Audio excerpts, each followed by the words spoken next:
I heard that you guys were in Corinthians, correct? Yeah. So I pulled out just kind of 3 key themes from Corinthians and created this medley just for you. And I hope that it's encouraging, okay? Number 1, God has amazing plans for us, so we should seek him. Number 2, when we're tempted and despised, we need to stand firm. And number 3, we must remember the message of the cross because it's a story of his crazy love. God has amazing plans for us, so we should seek him. What happens if we just seek God first? Not looking to receive, just seeking to believe, to be near and to cleave, to draw close on bending knees. What happens if we just seek God first? Not seek him on all his righteousness so all these things can be added, all these things can be padded against what I've already obtained and achieved, against what I've already possessed and believed, against what I've gained and built up, against what I've claimed and pent up. When it happens when I look for nothing more than your face, just to be close to you in your space, to lie my head on your chest, feel it rise, watch it rest, to look into your eyes so intimate I could cry, to place my cheek right by your ear, and in your presence have no fears. I mean, what would it do if I just sought you, if I fought through my mental head trips, cleared my head, made it focus, closed the door into my closet, silenced the phone, turned off the faucet, unplugged my iron, cleaned up my place, took out my trash, set an atmosphere of praise, turned on a little worship, a little Shane and Shane, quote a little scripture. It's for your glory and for your fame and for your name and for your renown. And then my head I did bow, not to ask for any one thing, no car, no job, no watch, no bling, no trust, no love, no compassion, no truth. Father, I'm down on this floor and all I want is you. What happens if we just seek God first? When we're tempted and despised, we have to stand firm. The worst thing is the last thing I'd ever thought be happening. But the best thing and resulting in the best me I'll ever be, I can help now because I know how.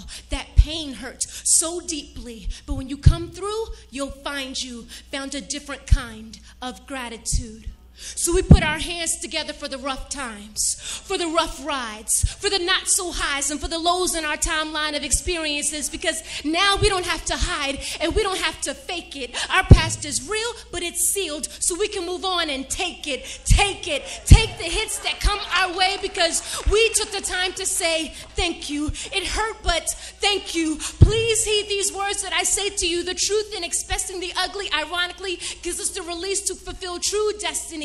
Because we aren't held to the chains of hurting and denying. And although all the pain isn't erased, we can still grit the enemy's face at the thought that he thought that this is going to take you out. Please, instead it made you stronger. You don't have to be bitter any longer. Let people stand back in awe and watch the change in our mood as we've all taken the time to express this different kind of gratitude, because the worst thing is the last thing I'd ever thought be happening. But the best thing in resulting in the best me I'll ever be, I can help now because I know how. That pain hurt so deeply, but when you come through, you'll find you found a different kind of gratitude.